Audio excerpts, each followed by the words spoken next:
Check 1 2, check 1 2. Mommy on the Rocks, Casey Chops. Make sure you follow us on Instagram at MIA on the Rocks. Follow us on YouTube. Hit that subscribe button. Today's guest got the homie Mikey Barrenche in here. What's up, my bro? What's up, bro? You good? Chilling. Bro, so I have DJs and producers in here all the time, but I haven't really had anyone from the damn, I don't like the word EDM. You hate that word too, right? No. Yeah? That's fine. You like it's cool with you? I'm EDM as fuck. Yeah? Okay, talk your shit. Okay. From the EDM world, Mikey, is in that world and highly respected in the city when it comes to house music. I've checked out some of your sets, and as someone who's personally getting into, I've always played house, but I'm getting more into it. It's pulling me as of late. I want to, have you on because, yeah, man, you're really doing your thing and building your name in that world. And you're from here, right? Yeah. From the crib. Hialeah. Hialeah. What high school? First 2 years at American, and then second 2 years at Goldman. Fire. I'm about to. I rep Goldman more. Yeah. Okay. So Goldman's where I start when I started listening to EDM. Yeah. Yeah, because American was all hip-hop. Which is more hood, American or American? American. Goldman's not hood at all. Okay. Yeah. Goldman. So I at American was everyone I grew up with, all throughout schools, going to school with, and then I went to Goldman because I transferred there for baseball. It was different world, like polar opposite. Yeah. Okay. So, and Miami has always had a house music scene. Miami has every type of music scene possible, but the house music scene is very, strong here. From all around the world, people look to Miami, and the house music culture here is, they come from Europe, from Asia, all around the world to feel this energy, especially now in March for Miami Music Week. Who were some of the OG guys? You got Oscar G, you got a lot of people. Who were some of the guys that influenced you when you first started getting into this? I found out about the Oscar G's and Edgar V's later on because I was too young when they were doing their thing at Space. So really, I just me too. Got by the way, into yeah, I was even too young. I literally got into it like with the biggest names in the world, like Swedish House Mafia, Avicii. Oh, in that 2012 wave. Yes, because like when I was at Goldman, it was the thing to go to Ultra, like when it came up. Right. Which I never experienced at American. So the first set I literally saw in my life was Swedish House Mafia 2013 Ultra. Wow. Not knowing a single thing. Yeah. Not knowing a single song, people crying in the crowd. I'm like, what? And then like seeing... Pumping trees. Yeah. Yeah. It's smelling like nobody got deodorant. Yeah. But like seeing 20,000 people jump at the same time in the air, I'm like, whoa. This is crazy. So you see that and you want to, be one of those EDM. They're really like producer DJs, and right? Because what people don't understand is in the EDM world, it may seem like they're not DJing. It may seem that when you look at an open format set or a hip hop set, they're working harder. But what you don't understand is in that world, it's DJs. But in the EDM world, they're producers who are performing their music. I don't really even consider them DJs. I look at them as if they play a guitar and they're on stage playing their guitar. That's how I view them. So all the work that they're putting in is before the set, creating and crafting all the music. They're producers. So when you fall in love with this, do you go right to, I want to DJ, or do you go right to, let me produce music? Yeah. Two things, because I think once you start DJing only the house, you'll realize that it's a lot of preparation before, but it's also a lot of crowd going off the crowd too, just like open format. Okay. I think there's just two different types of EDM DJs. Like there's ones that they're gonna do their thing prepped, and they're not gonna go off of it.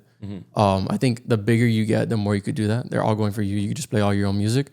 But then there's DJs that play house music and EDM like it's open format. Like they will go anywhere, fast transitions, all that. Right. But two, I fell in love with the DJing part. Okay. More than anything. I didn't care at all about making music. So you started DJing? Okay. I started DJing first. Okay. Yeah. And then when and this is in high school? No, in college. Okay. So my sophomore year of college, I bought my first controller, started DJing at home every day. And then my junior year of college, I started DJing at a club that was in the town that I lived in. So then I only DJ'd until I was done with college. And when I got back home, from school in South Dakota, I started making music here. South Dakota? Yeah. Damn, dog. You were there in South Dakota for how long? 2 years and 2 years in Minnesota. Damn, bro. So when I got there, like a prison sentence, kind of, no? In a way. Yeah. Yeah. No, I had a lot of fun. I played baseball there. So when I got there, like literally, like there was one bar, I got lucky. There was a club opening. Like literally, there was a door that said, "Looking for DJs must be 21 and up." Wow, bro. I just started, like I had only DJed like in friends' backyards, like maybe a handful of times, and I just knocked on the door and I went inside and I told them I've been DJing for like since I was like 16. Yeah, and they believed me and they booked me to DJ every single Friday and Saturday for minimum wage. So I was making $45 a night DJing open to close. Wow. I told them I'd do it for free. Yeah. Wow. What? Okay. So when does the making music part come in? When do you get that rationale to like, okay, I got. Well, I that was always the plan. Once I got back, I just didn't have the time while I was like being a college athlete, like working at the same time and DJing. Like it was just like pretty impossible. Yeah. So once I got back, I put my head down and got to it, and it took a while. Yeah. It was really discouraging at first because all I wanted to do was DJ, but I knew I had to make music to get to where you want to be as a DJ. Yeah, exactly. You have to make music. Right. So when you're finding your sound, when you're starting to produce, what do you do? Are you just on YouTube crazy, trying to learn everything on YouTube? Yeah, because I had no friends that were DJs, no friends that made music. So everything was through YouTube. I didn't know what to search, what a snare was, what nothing was. Oh, wow. I didn't know what to search. Yeah. So I just had to search something. Oh, how to make a drop. Yeah. That's just where I started. Oh, wow. How to make a build up. And you started with Ableton? No, FL Studio. Still in FL Studio. Okay. I'll probably never change because I already know how to use it. Bro, I started FL Studio in 2006, bro, and it was called Fruity Loops. And then I went to Logic for like 6 years, and I went back to FL. But yeah, so how did you go about crafting a sound? And your sound, you consider yourself like a tech house? You know? Yeah, for the most part. Yeah, what gravitated you toward that sound? And I started off with hard style side trance at first because a hard style DJ is like what got me to want to DJ. It's not like I went to Ultra and I immediately wanted to be a DJ. I didn't. Right. I just loved the music, but a hard style DJ. Because you were falling in love with the crossover shit, right? Like the Swedish House Mafia. I did. I fell mostly in love. I did love the Swedish House and Avicii, but I fell in love more with the trap music because I listened to hip hop my whole life. Okay. So the trap music was like hip hop remixes. And it was like hip hop to me, but with a drop. Right, so it was like exactly. Flashadamas and Carnage, all that. Yeah. And I fell really in love with that, but it wasn't until I went to Life in Color, like during winter break, and I saw a hardstyle DJ named Headhunters. And like the way he was like having fun up there, it just like I literally never forget like him standing on top of the booth and going like this. And like in that moment I was like, I want to do that. Like forever. Yeah. I just made the decision there. Yeah. So But why do you gravitate toward tech? Like, why did it be?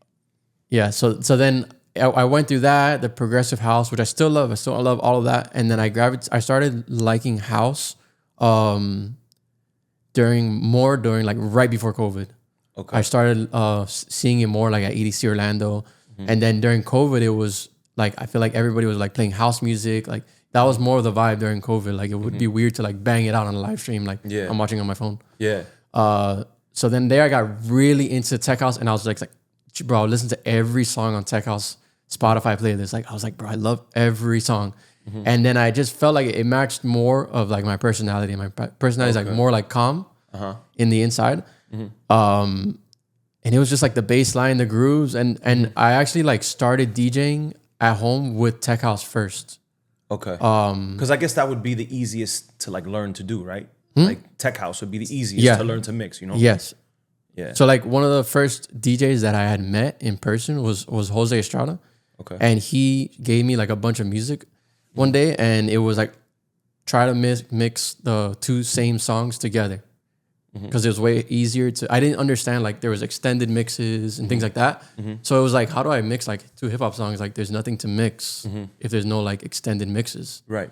So it was easier for me to mix the tech house. And like I kind of got into it a long time ago at that time, like even way before I even started making it. But I kind of like forgotten about it. And then I got back to it during COVID, started making it. And I felt like all the genres I made before house made me a better producer, and the house music was like what I was best at. Okay. And that, I feel like that made me love it even more. Okay. And then, so where are you at now with it, bro? Because you've built a name, and so it's safe to say you've been at this since COVID, basically, like 4 or 5 years in. The first time I opened FL Studio was probably 2017. Oh, okay. So I started releasing probably like 2018 or late 2017. So this is like my 7th year making music. And how do you see your progress? Like from where, like any new sounds gravitating to you? The Afro house. I've done everything. I've done everything because I love everything. Right. So that's kind of like the battle with me. Is like, do I try to choose one? Do I not? Identity. And I feel like I'm the same way.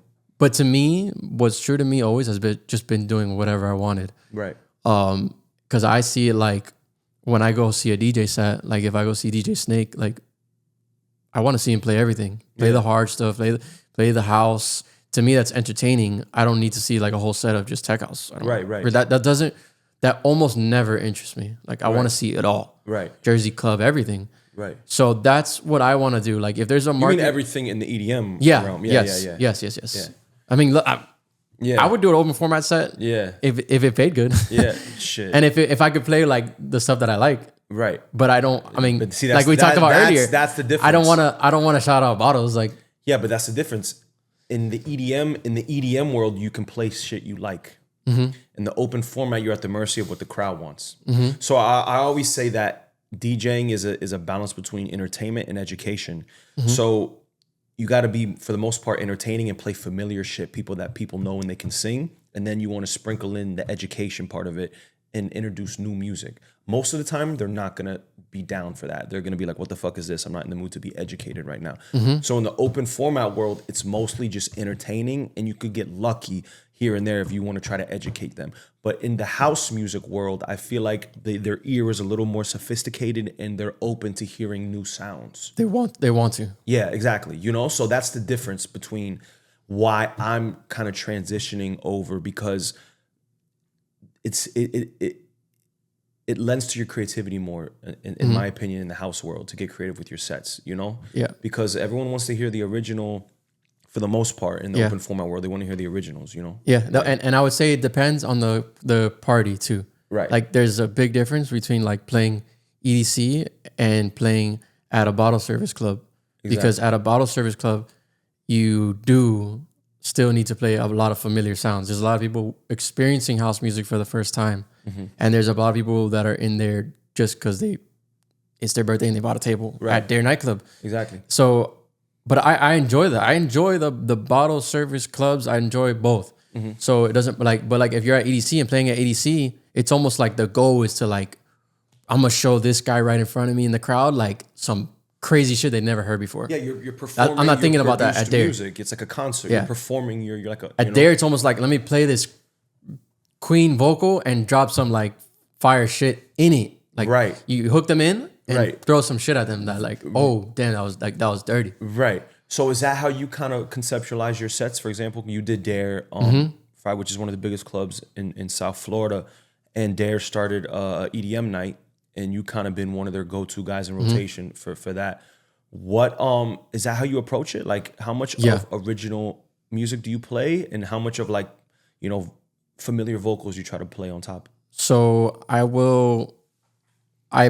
put my set together like this. Like 50% of it is gonna be my music, whether it's a remix or original. So I'll just like go to my Spotify and like, what's the top ones? Like it's not like I have to, but I kind of do. Like there's gonna be people there that want to hear those songs from me because they heard it on my Spotify, and then I go through the top plays on my SoundCloud, and then I go through which ones I dropped this year because I want to play those too. And then when it comes to other people's music, I don't care if it's an original or remix, but I do tend to play more remixes because that's just like what I like. Right. And I feel like it's what the crowd would like more. Yeah. And what I also do is like I'll just play like two of mine, two of others, two of mine, two of others. Mm-hmm. It doesn't always have to be like so like that. It could be 3 mine, 3 theirs. Mm-hmm. And I do try to like build momentum in it, and like kind of like every 5 songs, I try to have like a moment. Okay. Like a moment where someone's gonna pull out their flash on their on their video and like kind of like remember that moment. Like so, I'm five songs in this, I'm trying to like bang it out like boom, boom. Like, damn, this guy's going crazy. Give me then I'll give you an example right now. Like 5 songs in, like I try to, like, I think there should be quiet moments where you bring it down 1000%, and then it's like, yeah, and then you play fucking "We Are the Champions" by Queen. Right. Oh, what the fuck? Like, yeah. And I'll try to do like every 5 to 10 songs have those. It's like a roller coaster. Have those moments. Right. So give me an example of a song or something that you would consider one of your setup moments that you like to do. That, like literally, like I'm not like a snob that won't play "Losing It" by Fisher. Okay. I literally I like the song, like the original, or like no, I play it like I just said. Like I have a mashup with Queen. Oh, okay. Like we're all singing "We Are the Champions," and then it goes into "Losing It," and it literally, like, you can't tell me anything if it works. Yeah. Like, it works so good, and like it still makes me feel good. Like it. Are you playing so fun. Most of the extended versions? Are you playing, like, how long are you letting a song? Because in the open format world, right, where we're in and out, like, in the house world, the songs are arranged more like a journey. How much are you letting the songs? Bro, I've been called an open format tech house DJ. Oh shit. Okay. Like, I'm quick, but I feel like it depends on the song. Like, you don't want to be quick when you're playing "Where You Are" by John Summit. That makes no sense. Right. It's a house, like it's like an emotional song. Right. But if I'm playing like a banger, even if it's house, like even if it's like a groovy one, like I'm kind of like in and out. Like I make short versions of almost everything I play. Okay, so like a lot of times in the open format world, it'll be like breakdown, build up, drop, get out of it. Breakdown, build up, drop, get out of it. But you're saying, how often are you letting that second drop come around? Like maybe like 3 times. Oh, okay, so you're in and out. Unless it's my song, then I want to play both because I made both drops, so I like both of them. Exactly. But sometimes even with mine, I'll just get in and out. Honestly, even if it's a song that they might want to hear, but I'm just tired of it. Yeah.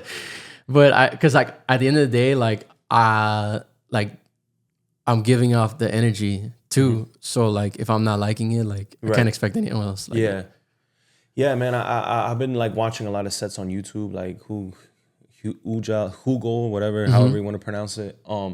And yeah, man, it seems like everything he plays is kind of like a piece of him, like a remix of him. Like even his original, like he'll play his song he did with Diplo, but it won't even be the original song he did with Diplo. It'll be a remix of his own song, you know, in his sets and shit. Like I'm noticing that, but I'm sure he has so many people sending him music that like he just plays a lot of, like. Bro, because you get tired of your own song. Yeah. So it's like if you could play a different version of your song and just kind of keep them happy, like with the vocal, right, you'll do it. Right. So who are you feeling right now in the EDM world? I mean, I've been listening to Clooney consistently probably since COVID. Okay. I feel like his music is like, it's unique. It's like it's house, but it's kind of like, it's like hip hop house. Okay. And it's just unique to me. I still listen to everything John Summit. I feel like that guy has like not missed. Yeah. Since I started following him. How he came up so fast. Yeah. Like the first time I saw him was at Centro. Yeah. In Wynwood. Insane. With like 150 people. Yeah. He had like a broken foot at the time. He came in crutches. For real? Yeah. This was during COVID. He was playing here a lot. And this was like before he was like really famous. Holy shit. I found him like on YouTube during COVID, and I really liked his music and his personality. Yeah. Because he was just like a normal guy. And like that part. Yeah, he's like a banker, bro. Like a banker that like makes house music. It's crazy. How do you feel about genre-wise? Like for example, I'm making music and I don't even know what to categorize the genres. You know what I mean? Like I feel the same sometimes too. Like some is like Afro elements, tech elements. So what you consider yourself a tech guy? Yeah.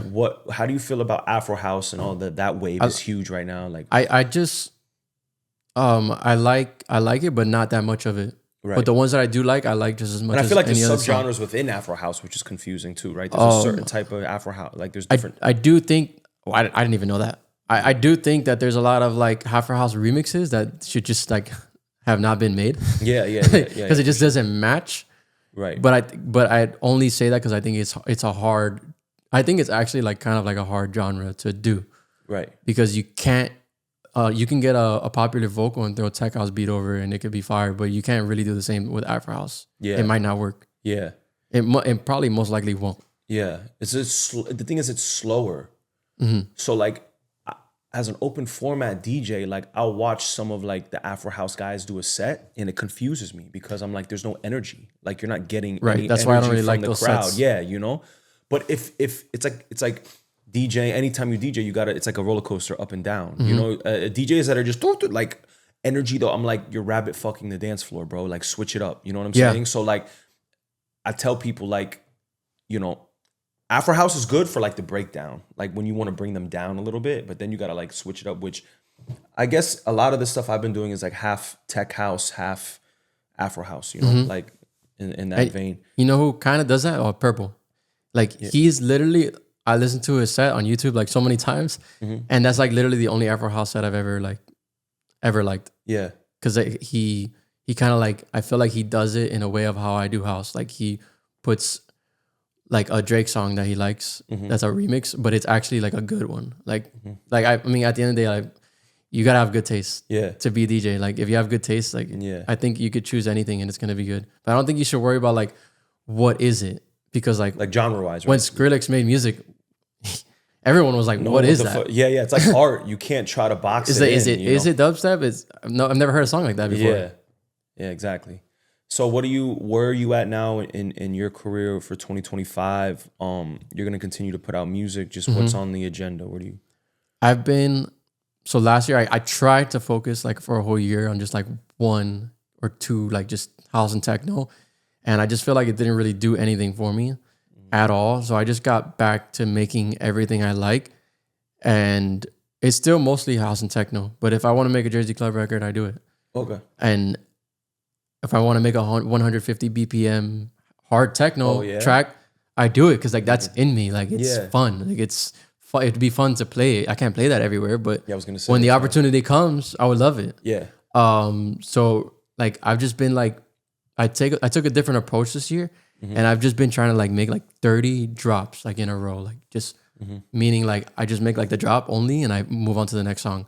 And I've just been doing that, and I'm trying to stack up 30, and then I'm just gonna like drop TikToks/reels with all those 30 clips, and with see that which one data, gets the engagement, then build on with it. That's helping me do is like I'm becoming better at making like all these drops. I'm becoming so much better at making music, and it's gonna make me better at making content and find ways for me to make it fun. Plus, like I already know, like without even putting the videos, there's songs on there that I know for sure I'm gonna finish. Right. And that already, like I just had this set at DAER, and I had on. I'm like, bro, I need to play this tonight. Like I need to find a way to finish it really fast. I finished it really fast. I played it.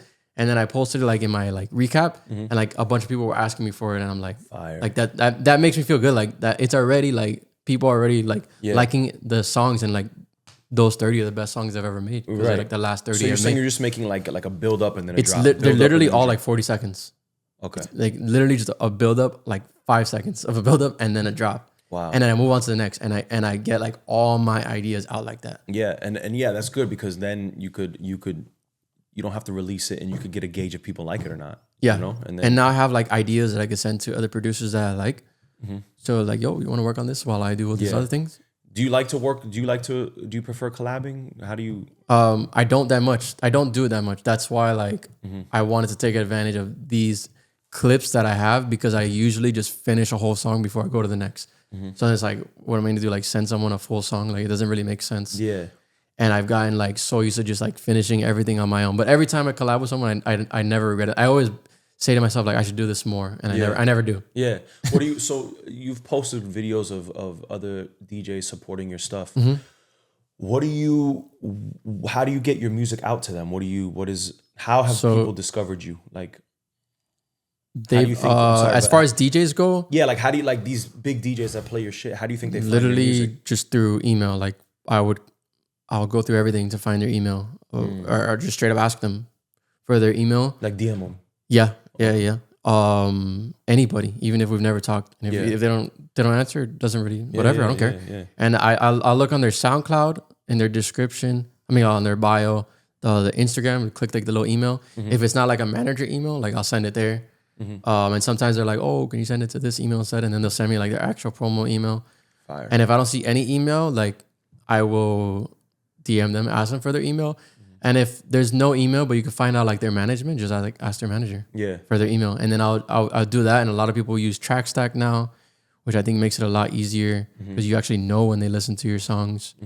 So once they start playing it, then they might follow you, and then you start building that connection. Yeah. So you've had moments where, how do you find out that they played your shit? Like, how do you? Bro, I'll literally tell you, like, the first time someone ever played my song, I saw that he downloaded it, because you have to have SoundCloud Pro, so you see who downloads your songs. Mm-hmm. And I always send SoundCloud links so I could see who downloads it. Mm-hmm. Unless like it's a song, like a remix that SoundCloud is taking it down, then you have to put it on Dropbox and you don't know who downloaded it unless they emailed you back like, love this. So I saw 4B downloaded the song, and this was like the first time any bigger DJ downloaded my music. So I just like literally, I don't think notifications on stories were a thing yet, but if it was, I would have put notifications on his stories. So I would just like look every single day on his story, and he put like a 5-second clip of him drinking beer out of a shoe, and it was my song playing in the back. Oh shit.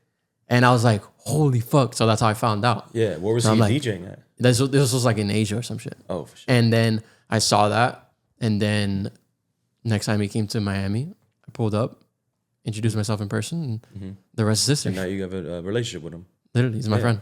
That's fire, bro. I mean, it doesn't happen like that with everyone. You meet them and then it doesn't go anywhere, or you never get to meet them in person, because they might be like so big that it's like kind of hard to get to them, or they don't even like remember. But you have to try. How do you feel about releasing music on a label? Is that something you try to do, or do you do independent, or what? I try to do both. I try to send them to labels first, and if none of them want it and I like the song, I'll just drop it on my own.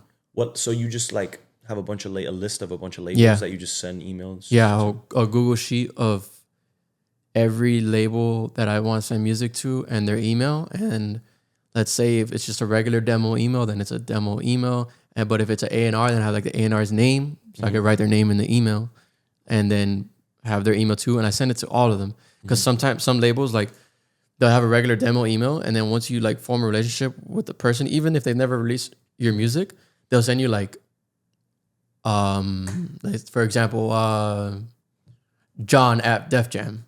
So now you have his direct email. You could bypass the regular demo email. So now you have quicker access, and more of a chance. And I feel like releasing on labels that are, I mean, it has to be a good label. Like I don't think you should release like on a small one ever.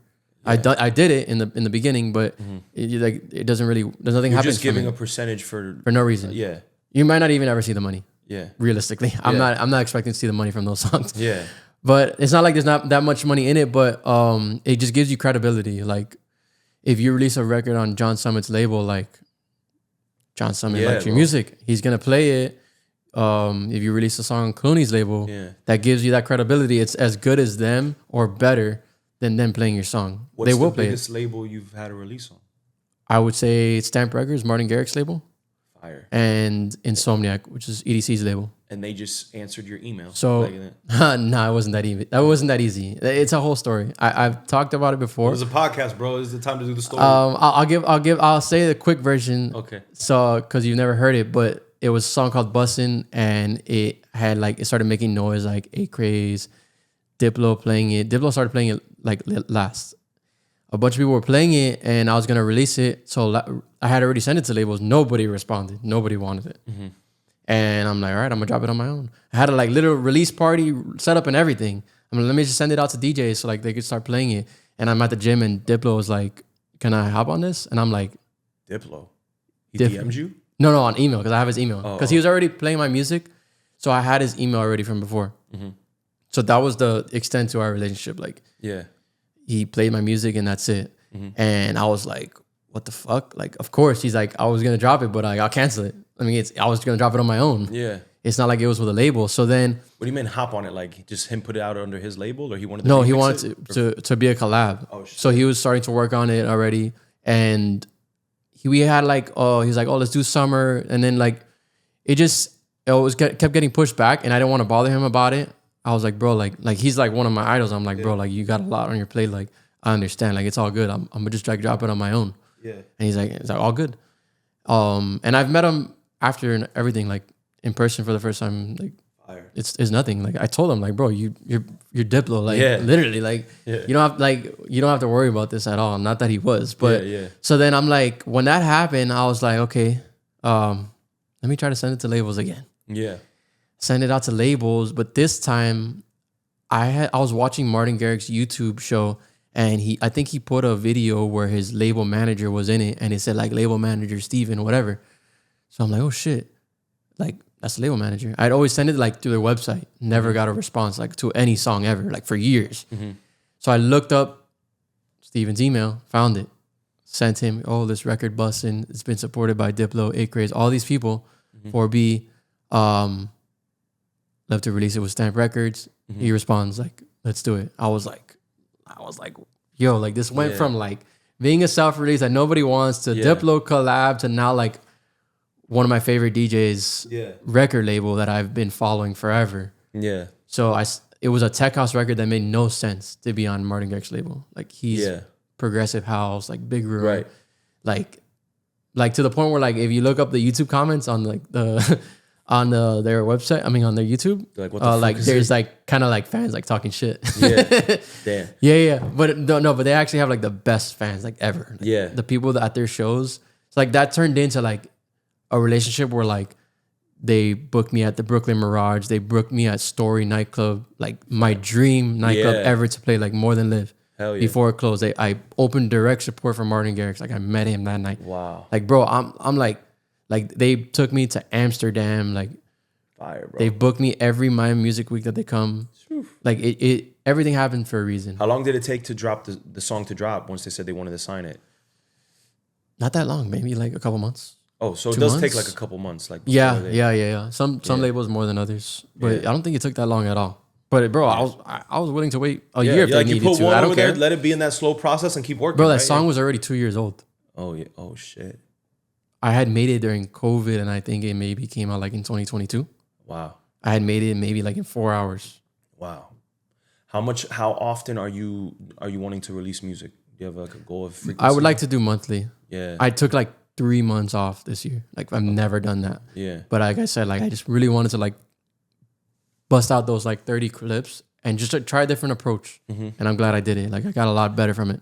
And then are you still active on SoundCloud? Do you throw more? So how much, like, obviously you want to just save like your best releases for streaming, but as far as SoundCloud goes, are you more loose with SoundCloud? What you put on SoundCloud?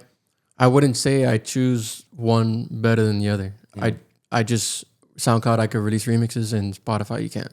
Right. So like if I make like my best song could be on SoundCloud, I couldn't tell you what my best song is. I don't know. That's up to like the consumer. Yeah. The ones on Spotify are just the originals, and the ones on SoundCloud are the originals and the remixes. Remixes that you just can't put on stream. Yeah. Well, in a perfect world, I like to do like a remix, original, original. But like, I kind of fight myself on that sometimes. Yeah. Like, damn, I think I should drop this now. Yeah. But it's a month for an original. So am I gonna choose a song that I think is less better than the other just to do the original Spotify? Should I even do that? I think I'm gonna let go of that this year. I'm just gonna do whatever. Yeah, you're independent. Because people have pop on SoundCloud remixes. Yeah. So you probably play? Do you ever play? You play tech house in your open format sets? Like if it's a hip hop remix. I do see, but that's the thing. Genres are getting so blurred now that I probably do play tech house. But like, do you play for example, like, do you play the Grove Street remix by Proba? No. Do you know what that is? If I show it to you, you're gonna start playing it. But right. But like, for example, like the Hugo song, that's tech house, right? Yeah. Yeah. So that was crossed over, and that goes off mainstream. Yeah. Well, yeah. Yeah, I wouldn't say it's just like it's like a Latin record. I don't think tech house goes off. You know, tech house. I've heard you talk about this. That you put like vocals over it. Like I think you said one time on a podcast, like if you play Losing It or something, you put like a vocal. Oh yeah, I have a Losing It with Bad Bunny on. But I would never do that. Yeah. But like, wait, didn't you say you had We Are Young with Losing It? I do, but I don't put it like over the drop. Because I feel like some drops, that would be like, I think like the pop or catchy part, like to get the crowd in, should be in the break sometimes, and let the drop be. Because then it's like having two main ideas playing at the same time. And then like if I'm like if I even like you, if you're playing Losing It, like who are you playing it for? Like when you're in the open format set. Yeah. Well, the thing you're playing it for like the house person that might be there, or right. Well, bro, to be honest with you, bro, I look at Losing It is it's just a bass line. That's the thing with tech. I almost look at it like it's because tech doesn't have any. rarely any high end to it. It doesn't have melody. It doesn't have synths like high end. It's very low end grungy. So I almost look at tech like it's an instrumental, like waiting to have a vocal on it. You know what I'm saying? I think a lot of them are like that. But that song is so big that I wouldn't put a vocal over it because it's when it comes out and it's hot, you don't touch it. Right. But like once it gets old, then you want to remix it. Then it's more like, okay, I'll do it after I've played the original already, like for a year. To me, it's like putting, me personally, I've heard it a bunch of times. To me, it's like putting a vocal over like the Heads Will Roll break. Because it's like, to me, what I like about the song is the sound of that song specifically. Right. So I don't want to hear like the latest pop vocal over it. Like that would just like kill it for me. Right. That's why it's hard for me to conceptualize like a bass being a lead. You know what I'm saying? Like Heads Will Roll, the core, that sound is a mid frequency to high frequency sound that's like, it's like a melody, it's catchy. But as far as a bass line, that bass line of Losing It is just like a 2-bar loop that just goes over and over and over. So it's hard for me to look at that as like a lead. But I would do instead is like play Ferrari by James Hype. That to me, it sounds like a vocal should be on it. Like if the vocal wasn't on it, it would be like an instrumental. Okay. But the bass line in Losing It is so big, like, and popular that it's with that horn. I was gonna say the horn is the lead to me. That whole song is waiting. If anything, for the vocal to me, if I were to do it, the vocal would come like in the second part of the drop, not at the beginning. Got you. That's what I would do. Okay. Oh yeah. So you want to release monthly, and you save your remixes and stuff for SoundCloud. How do you feel about how do you know what is okay? We already went through it. You're gonna test it out on social media to see what gets engagement. Then not all move to it. Yeah. For me, bro, I'm trying to do like as far as social media. What are you gonna do? Like, cause like the Hugo, like just with the laptop, just playing. I think that's the best thing to do. It's the easiest. I think it depends on the genre. Okay. I released an Afro House remix that I liked. And so who should I look? I can't do the same kind of marketing that I do for every other song because Afro House is like a different vibe. So I went to the beach with the laptop. I went to the pool. I did it. It wouldn't make sense to be like in the car like with the Afro House song. But now if I went to like the beach with like a tech house banger, that wouldn't really make sense. Yeah. Well, actually, there's hard Afro house, bro. The thing is with me is that I'm really studying and I'm listening to all this music and I'm literally categorizing. Like if I go through like 100 Afro house songs, I'm categorizing it. I have 3 crates by energy. I'm like calm, medium, and hard. You know, and that's how I'm categorizing the songs. So there's like calm Afro house, which is more like the chords with the piano with the shaker, like just chill with it, like that lead, that chill little pluck, and then the mid is like the Latin Afro house, which is more like Jesus Fernandez, like that. You know what I'm talking about? Like the heavy percussion, like Hugo stuff, or no? Yeah, like Hugo. I'll put, and then there's like hard Afro house, which is like what? And then I feel like you're in Kenya in the jungle and shit. Like with yours is like hard Jeep. Your music is like hard. Mine was hard. There's one like what's like a hard Afro house. But I don't think I've ever heard that kind of Afro house. Yeah, I mean I'll play you some shit, but yeah, bro, it's bro. I feel like Afro House now is so different from what it always was. Yeah. Like to me, the only people I ever heard like play Afro House, you could say. Like I mean, I always called it like Afro Beats. I don't know. Diplo. No, Afro I would hear Diplo play it. Well, Afro Beats is like 100 to like 107 beat. Like that's like Afro Beats to me is like African dance hall. It's not Afro House. It's almost like a lot of Afro House now is just tech house at like 120. Right, with more, with more percussion. Yeah. And pianos. Like there's a lot of pianos. And I'm not saying that's a bad thing. I like it. Yeah. Because that's what I would say like the Afro House song that I made, you could just say it's like tech house, slowed down, chill and melodic. The only thing I think that one of the main differentiators of tech house and Afro House is Afro House doesn't have a clap or a snare on the 2 and the 4. And the bass line is way different. Yeah, exactly. Exactly. But yeah, tech is always going to have the ksh, ksh, you know, but Afro House don't. They leave the 2 and the 4, they leave it open and they surround it with percussion. But yeah, bro. Shit, Mikey, I appreciate you pulling up. Plug all your social media and your Spotify and all that shit. It's everything at Mikey Barrenche. MikeyBarrenche.com. You can find everything there. What's the plans for WMC, bro? For Ultra, for Miami Music Week? So I'm only doing the Stamp Records party at the Surf Cumber, which I'm excited for because the Surf Cumber is like DJing it. Yeah. Oh, fire, bro! Surf How long is Cumber, your set? An hour and 30 minutes. So like the Surf Cumber is like historic Miami Music Week, and I've played there, but for Art Basel, but never for Music Week. Yeah. So it's kind of like how many DJs are on the bro line? Like eight, yeah. He's just like, and there's always special guests every year. Fire. Bro. Yeah, and I personally went to that party like as a fan, so it's cool to be on it now like every year. So what are you prepping? How are you gonna approach it? Bro, this year I'm opening it, so I literally like if you play Jersey Club there, they're gonna look at you crazy. No, I was you can't say do no, it's a different fan base, bro. Yeah, I was gonna say, bro. Like, honestly, there I could play the music that I love the most. Like I could play like old progressive house songs, and they would love it. Like there's a group chat like of all like so many of his fans on Instagram, and like they have me in the group chat, and like I'll be like, yo, like they'll be there like when the doors open. That's how they are. I'm like, yo, like do you guys want me to like warm it up a little bit or like just go? And they're like, bro, full send. Yeah. And I'm like, okay, like the promoter might not like it that much, but I care a lot about it. I care more about the dance floor. What's like full send for you? Like what is like? I don't mean like really like full send, but I mean like I will treat it like almost like I was playing like direct support for him. Okay. Instead of just playing. If I played an hour and 30 minutes of just like warm up tech house, they'd be like what the fuck is this? Yeah. So so full support for him. Like what does that look like? It would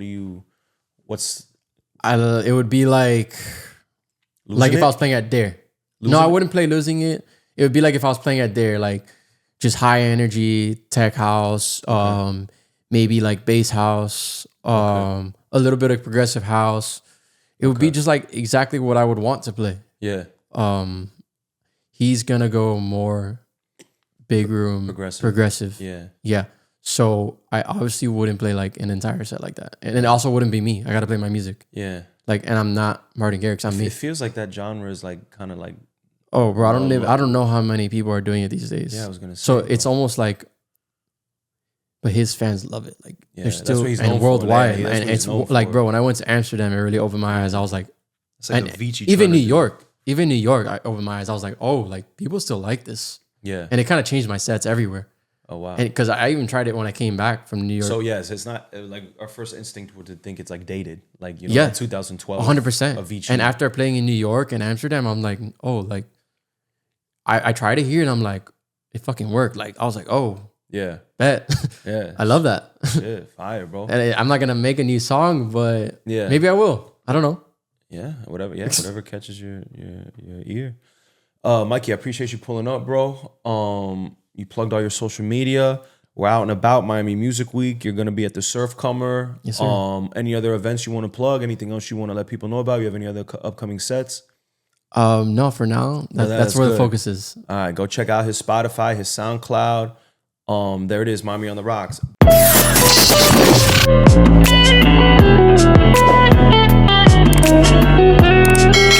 KC Chops, boy.